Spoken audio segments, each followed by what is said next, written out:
Olá a todos e todas, vamos iniciando a nossa quarta semana da disciplina de jornalismo impresso e hoje para falar sobre um dos objetivos, um dos temas, né, da disciplina e que é o tema da primeira avaliação de vocês, que é o jornalismo opinativo, né? Então a gente vai falar sobre os tipos de texto opinativo dentro do jornalismo, as possibilidades, né?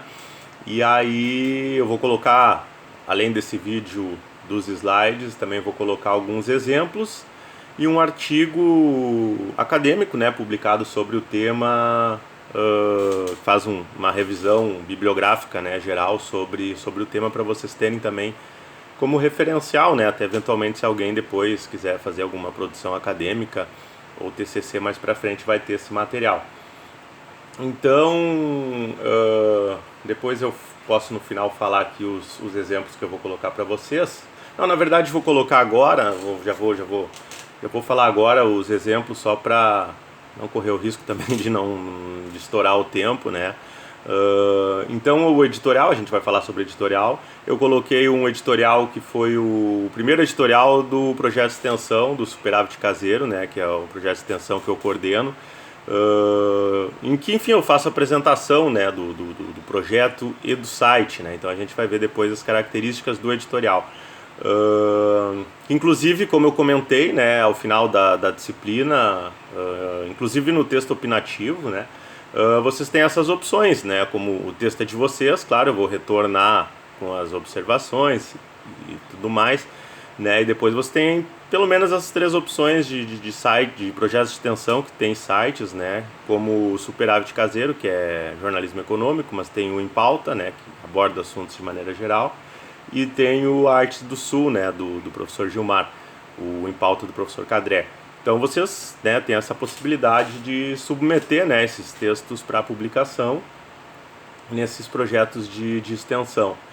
Então, eu vou colocar, né, como exemplo, mas vocês podem procurar outros também, né, de veículos. A Folha é um jornal que, se vocês entrarem no site, claro que a gente está falando do impresso, mas se vocês entrarem no site, vocês vão ver lá, eles têm uma divisão interessante da opinião, né, tem até mais possibilidades do que está aqui, né, do que essa categorização, né? Então eles colocam debates, que colocam um artigo de opinião de alguém a favor de um tema, um outro contrário, né? Então eles exploram bem essa parte da opinião, né? Então a gente vai falar sobre, aliás, se vocês quiserem olhar, né, o link da opinião da Folha tem bastante possibilidades. Eu botei inclusive como exemplo daí de coluna, né, uma coluna do José Simão, que ele é um colunista famoso no Brasil inteiro e já tradicional, né, ele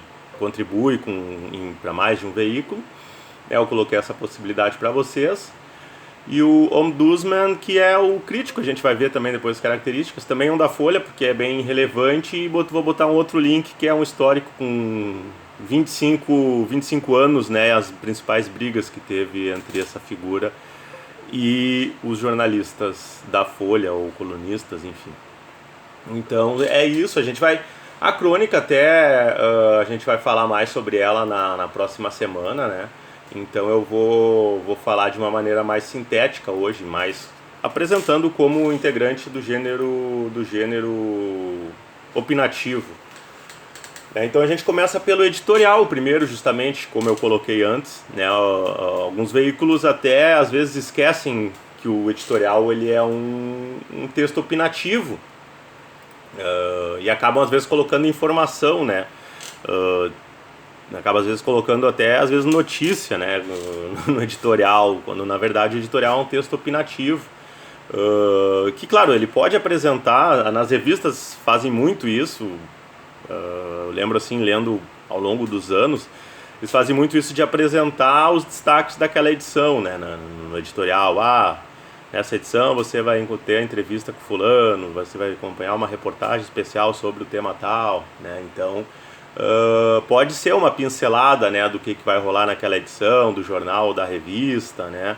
Às vezes é uma reportagem grande que foi bem desenvolvida, está bem trabalhada, e aí o veículo usa o editorial para comentar, às vezes, bastidores, dificuldades ou a opinião do veículo sobre o assunto, né? Tanto é que o editorial, de maneira geral, enquanto texto opinativo, ele representa principalmente a opinião do veículo, né, sobre um determinado assunto. Então, como eu já tinha comentado rapidamente, agora não me recordo se no primeiro ou no segundo vídeo, que inclusive na TV, né, o Jornal Nacional, o Jornal da Band, o Jornal da Record, enfim, às vezes diante de temas polêmicos eles se posicionam, né. Até recentemente o Bonner mesmo leu o editorial e aí ele apresentou, né, que a posição do programa, no caso, e da Globo, sobre um determinado assunto, né. Então o editorial o importante vocês terem em mente é isso, que o editorial ele é o posicionamento do veículo em relação aos diferentes fatos, né, às diferentes discussões, né. Podendo, claro, fazer essa apresentação do que vai rolar na edição e tal, mas é um espaço que abre para opinião, né. Eu já vi editoriais assinados por mais de um editor, 3 editores, né, assinarem um editorial. Às vezes é só editorial, não aparece o nome do editor, né. Inclusive, aconteceu numa situação que eu trabalhava num jornal, que eu tinha feito uma matéria que era bem, não sei se dá para dizer técnica, né, era algo envolvendo abastecimento de água, e tinha vários, né, eu tinha entrevistado o secretário do município, o representante lá da Corsã, enfim, e era um troço complexo, assim, e o editor me chamou e pediu para eu escrever o editorial, né, e aí eu coloquei, no caso, a opinião, né, minha enquanto repórter que tinha feito a cobertura, mas ficou como a opinião, óbvio, do veículo, né, é o posicionamento do veículo. Mas, como eu digo, é interessante observar, às vezes até jornais menores, mas do interior, eles confundem, né, acabam, às vezes, no editorial, botando uma notícia ou algo que não é opinião, né, ou que não é nem essa apresentação, é de fato um texto mais noticioso até, tem às vezes essa confusão. Então é isso, editorial, né, pode ser a tomada de um partido numa situação polêmica, né, em eleições, votações de algum assunto na Câmara, no Senado, enfim, é a opinião do veículo, né, sobre um determinado assunto. O próximo é o artigo de opinião, né, e aí é interessante vocês, né, cuidarem, porque o artigo de opinião, muita gente confunde com a coluna, né. Então o artigo de opinião ele é um texto opinativo, né, mas e não necessariamente ele vai ser escrito por um jornalista, até quando se falava da obrigatoriedade do diploma de jornalista, né, as pessoas que não conhecem a profissão, as divisões, dizem, agora então ninguém mais vai poder escrever em jornal além do jornalista, né? Não, o jornalismo tem esse espaço, né, para contribuição externa, né, e o artigo de opinião é um dos principais, que é aquele texto opinativo esporádico, né, ele não tem regularidade, né, essa vai ser a diferença em relação à coluna que a gente vai ver depois. O artigo de opinião, ele, claro, às vezes tem articulistas que enviam uma semana, depois 2 semanas depois de novo, mas aí somem 2 meses, aí voltam, escrevem de novo. Enfim, os presidentes, né, às vezes tem coluna na Folha, na Zero Hora, no Estadão, enfim. E às vezes frequentemente eu lembro que o Fernando Henrique tinha uma época que seguidamente ele publicava artigos na Zero Hora, mas ele não era colunista, então ele não tinha obrigação de mandar toda semana ou todo dia, né? Ele mandava às vezes 3 semanas seguidas, depois ficava 6 sem aparecer, e, né, essa é a diferença. E o autor vai argumentar, então, apresentando seu ponto de vista sobre algum assunto, né? Geralmente é escrito por convidados, ou convidados que eu falo é tanto o jornal convidar quanto a pessoa submeter, né, um artigo. Às vezes é sobre temas atemporais, não necessariamente é feito sobre algo que aconteceu, né? E apresenta argumentos, geralmente é mais contextualizado até do que a coluna, né? Então o sujeito vai comentar, por exemplo, agora a polêmica da decisão, né, até não acompanhei hoje como é que está, do TSE, de multar lá o Lollapalooza, etc. Então, às vezes é feita uma contextualização maior, né? Se usa informações também, né? Claro que o foco é a opinião, mas às vezes se contextualiza. Principalmente até esse caso aí não é um bom exemplo, porque é algo que tá em voga, né? As pessoas, de certa forma, estão sabendo o que está rolando, até permitiria que chegasse dando a opinião direto sem contextualizar tanto, mas às vezes é um tema que não é de conhecimento do grande público e exige uma contextualização maior. Então, por exemplo, um texto opinativo sobre economia, né? Então, eu vou comentar uma política do governo que impactou no preço da gasolina, né? Então, daqui a pouco eu vou falar de impostos, de outras medidas que eu tenho que contextualizar, né? Então, ele permite essa contextualização mais informativa, mas o foco é a opinião, né? Então, esse é um ponto importante. E a coluna, a grande diferença da coluna pro artigo é que a coluna vai ter alguma periodicidade, né? Ou vai ser diária, ou vai ser semanal, ou quinzenal, ou mensal, ou se for numa revista vai ser mensal, né? Então, por exemplo, no Diário Popular eu tenho uma coluna que sai todo sábado, né? Aqui de Pelotas. Então eu tenho que mandar, né? Até a sexta, né? Geralmente eu mando quarta ou quinta. Até a sexta eu tenho que... É sobre literatura, aliás, né? Então eu tenho que mandar a coluna para estar lá no sábado. Então não vai ser uma coisa assim, um sábado tá, 2 não tá, né? Claro que eventualmente acontece até de surgir algum imprevisto, mas acho que se aconteceu comigo foi uma vez, talvez. Não tenho certeza. Mas eu tenho essa obrigação, né? De ter ali o texto da coluna todo sábado, né? Porque no caso o colunista, ele não vai ter um vínculo empregatício, né? Acredito que fora assim as grandes estrelas ninguém recebe, né? Um extra, digamos assim. Às vezes é um próprio jornalista e ele publica, né, com certa periodicidade, né? Pode ser diariamente. Tem aqueles colunistas diários que tem a coluna ali todo dia nos jornais. E tem aqueles que é semanal, mas tem essa regularidade, né? E também não é obrigatoriamente escrita por um jornalista, esse é outro ponto importante. Que para aquele discurso de se exigir a obrigatoriedade do diploma, porque que eu acompanhei toda essa, né, história que o Gilmar Mendes tinha derrubado a obrigatoriedade lá por 2010, né? Eu estava no mestrado na época, 2010 ou 11. Depois teve reversão e tal, e volta e meia volta essa discussão, né? Eu lembro que um dos argumentos era esse, que daí o fulano que é colunista e não é jornalista, então não vai mais poder escrever, né? Não é isso, né?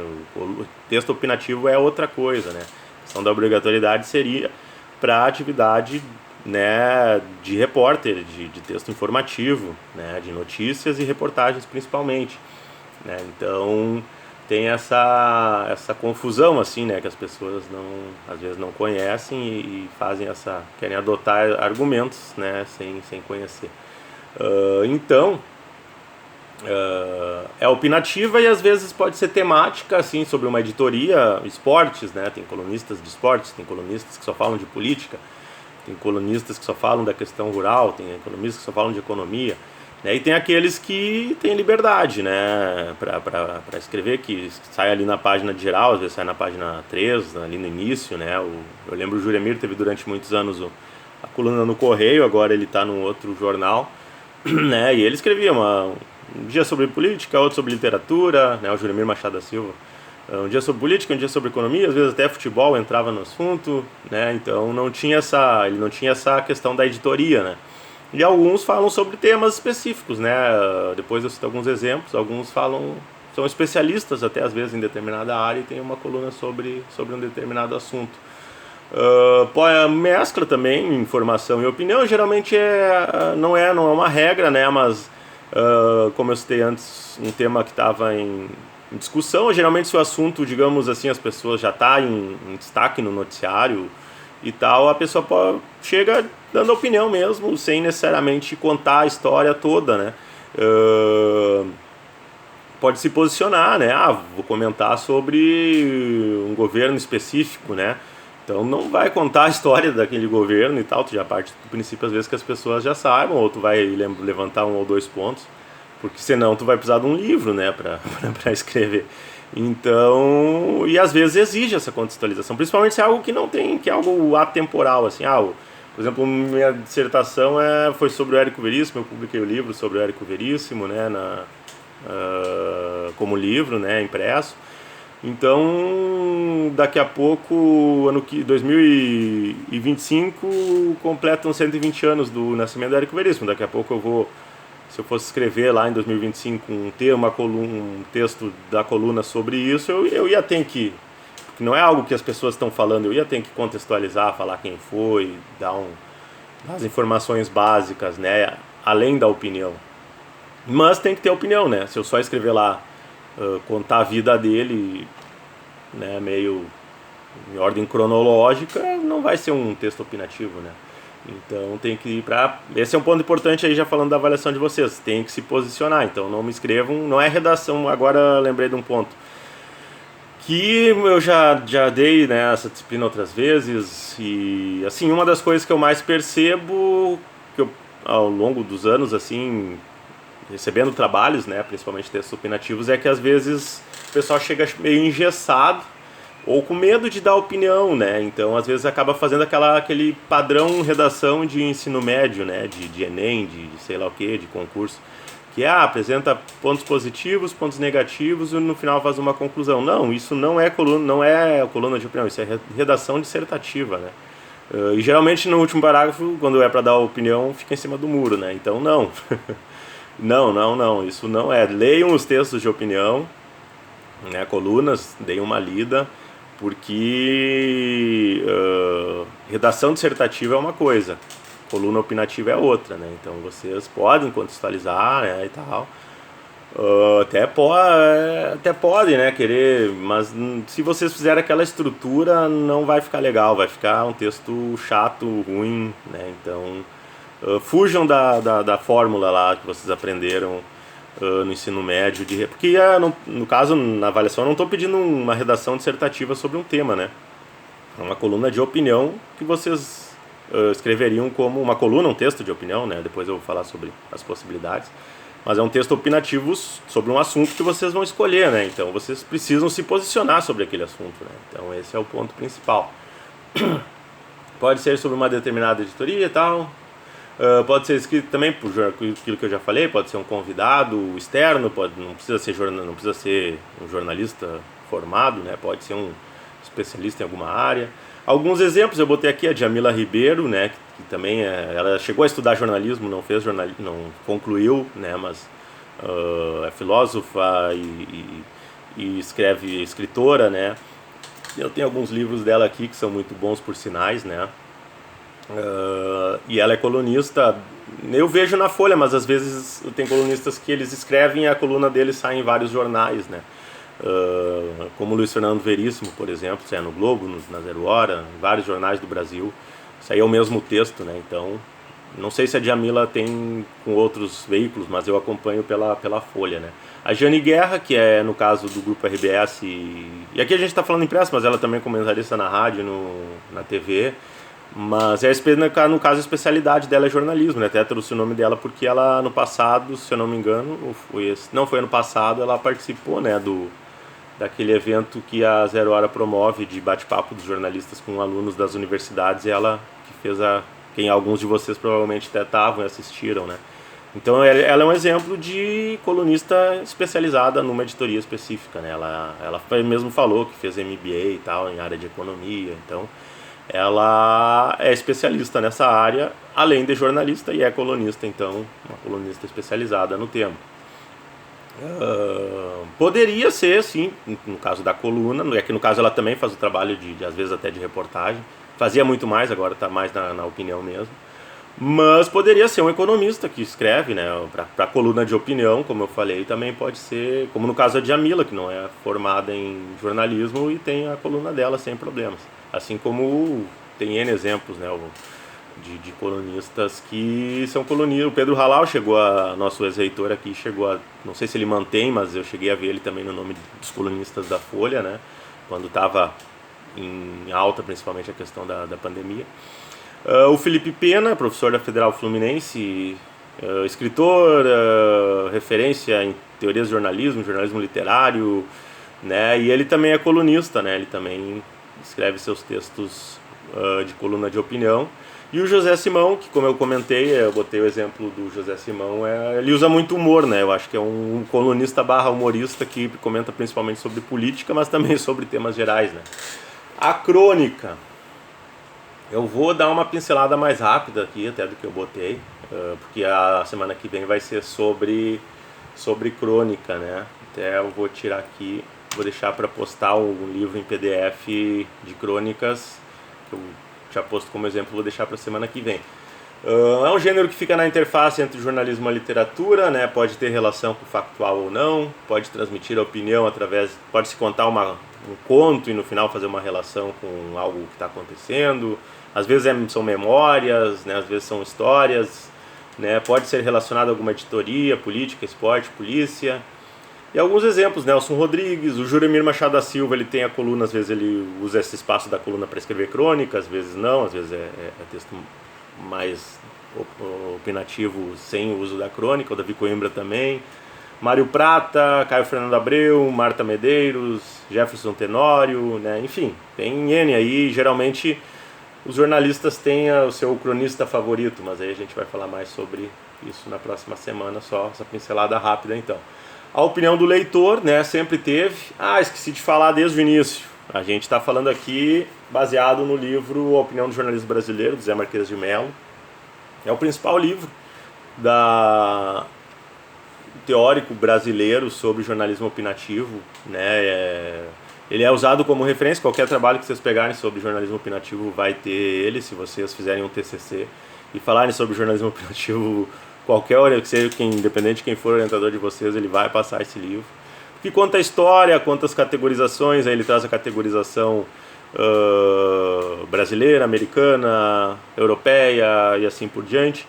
E a gente vai falar mais sobre ele para falar sobre a crônica também na próxima semana. Então só eu tinha esquecido de fazer essa menção, porque agora eu vi as cartas, né, e daí eu lembrei que esse livro é de 94, né, agora eu acrescentei os e-mails, né, o professor Marques de Mello faleceu, né, faz pouco tempo, não me recordo exatamente o ano, mas segue sendo uma referência e esse material é atemporal, né? Então, mas é um espaço voltado para a publicação de comentários do leitor, né? Pode ser comentário sobre algum assunto, geralmente aquele comentário curto, né? Diferentemente do artigo, que vai ser às vezes meia página, às vezes página inteira o artigo. O comentário não, o comentário do leitor vai ser ali, aquela opinião dele curta sobre algum tema, geralmente, né? Às vezes até criticando o veículo, né? Às vezes eles põem um a favor e um contra determinado assunto. Enfim, é um comentário sobre algum assunto ou sobre algum material publicado pelo veículo, geralmente, né? E pode ser escrito aí sim, por qualquer pessoa mesmo, né? Não precisa nem ser especialista. Uma vez publicaram do meu pai, né? Tinham feito há pouco tempo, e tinham feito uma matéria sobre o galo da Cidade Baixa, que não deixava os moradores dormir e tal, e o meu pai mandou um e-mail lá, tipo, em resumo, dizendo deixe o galo em paz, né? Tipo, vocês que estão incomodando o galo, e daí publicaram, né? Então, de fato, né? Qualquer pessoa pode mandar, claro, aí que tá, o jornalista é que vai selecionar os comentários que vão ser publicados, né? Os jornais / revistas vai ter essa seleção, né? Então eles podem receber 10 mil comentários, mas no impresso principalmente, vai ter espaço para 8, né? Então vão selecionar dentre esses 10 mil os 8 que vão ser publicados, né? Na internet tem os comentários nas redes sociais e nas postagens, né? O que aí entra numa outra discussão. Nas postagens, geralmente o veículo, alguns deletam, né, comentários agressivos, etc. Mas nas redes sociais eu faço essa crítica, até eu parei de seguir as páginas dos principais veículos nas redes sociais, eu preferi baixar o aplicativo e olhar direto as reportagens e o que está em destaque, porque é quase terra de ninguém, né? Infelizmente as redes sociais, as plataformas lavam as mãos, né? Do tipo, a gente não se responsabiliza, e o veículo também, é muito fácil, né, para o veículo falar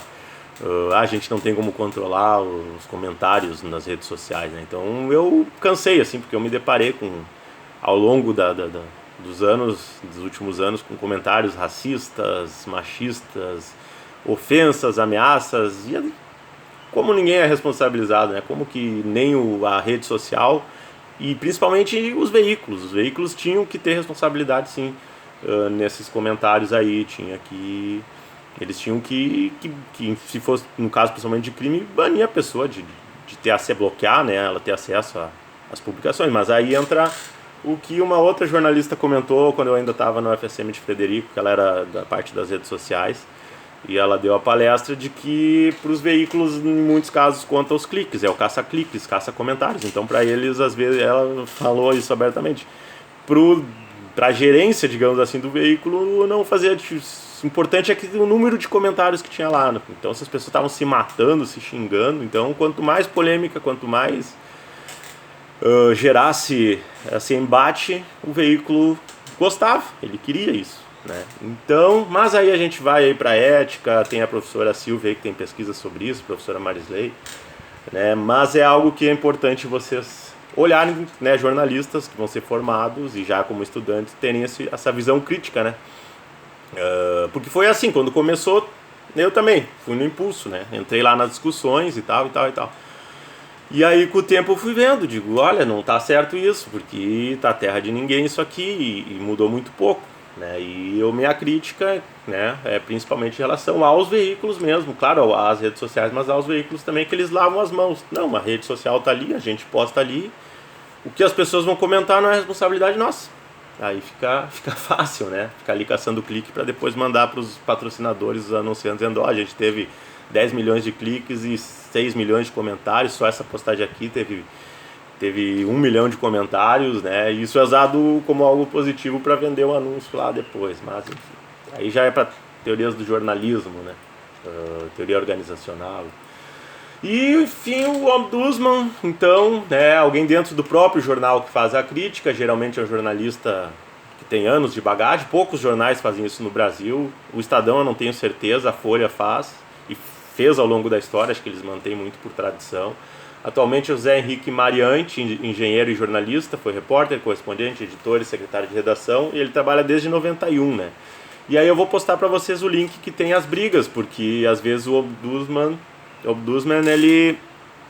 ele critica, né? Faz uma crítica da reportagem e às vezes causa um mal-estar, né? Um mal-estar na redação. Então teve brigas de colunista, teve uma do Paulo Francis, por exemplo, que ele brigou com o ombudsman pela coluna dele, né? Ele respondeu pela coluna e virou quase que uma baixaria, né? Então eu vou colocar para vocês. E aí a gente encerra com a avaliação. Eu botei aqui aqueles mesmos tópicos que estão no plano, né? Só lembrando então, texto opinativo, vocês vão escolher o formato e vão indicar o formato, como se fosse uma coluna, como se fosse um artigo que vocês estariam enviando, ou como se fosse um editorial de um veículo que vocês pudessem estar trabalhando, né? Então uma ideia é que vocês simulem, né? Se for um artigo, vocês podem inclusive enviar, né? Por isso que eu falei, se for sobre artigo sobre economia, de opinião, vocês podem mandar para mim, para o Superávit Caseiro, né? Então 25, 30 linhas e 35 linhas, né? Ali tem o formato, o Times New Roman, fonte tamanho 12, passa um e-mail, né? Ali tem um e-mail para vocês mandarem, os trabalhos da disciplina todos mandados por e-mail, e os critérios de avaliação, então, pontualidade 1 ponto, respeito às normas indicadas e presença de título mais 1 ponto, clareza e correção mais 1 ponto, e coerência com o tipo de texto que é o opinativo 2 pontos, né? Então esse é um trabalho que vale 5.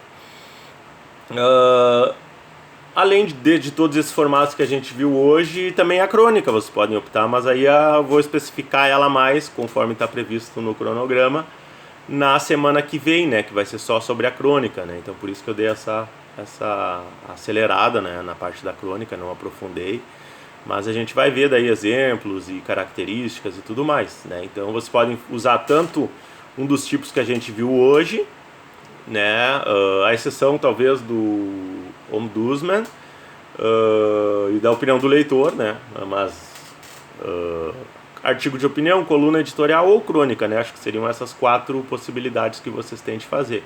Editorial também eu não indico, né, porque aí vocês vão ter que simular que vocês estão escrevendo para alguma empresa, né, enfim, então acho que faz mais sentido a coluna, o artigo ou a crônica, né. Então seria algo nesse sentido. E o texto opinativo, como eu digo, é um texto que o jornalista, às vezes, ele passa a vida querendo ter espaço. E claro que com a internet ele pode ser repórter, ele tem um blog lá, omitindo a opinião dele. E às vezes, principalmente no início de carreira, ele não vai ter esse espaço. Então é importante praticar, ler muito, né, e principalmente praticar para, né, se surgir a oportunidade daqui a pouco no momento, né, é importante você ter em mente que o texto opinativo é preciso dar a opinião, né? Então acho que isso que é às vezes um freio de mão, né? O pessoal principalmente está começando, que está engessado ali porque viu tudo aquilo que a gente viu em produção da notícia, está pensando em objetividade, tarará, tarará, até o artigo que eu botei fala a primeira parte sobre isso. E daqui a pouco não, tem que soltar, né? Aí ali sim é para dar opinião, lá na notícia não era. Agora vocês têm que realmente dar a opinião de vocês. Tá bom, é isso por hoje. Até a semana que vem, fiquem bem e até a próxima.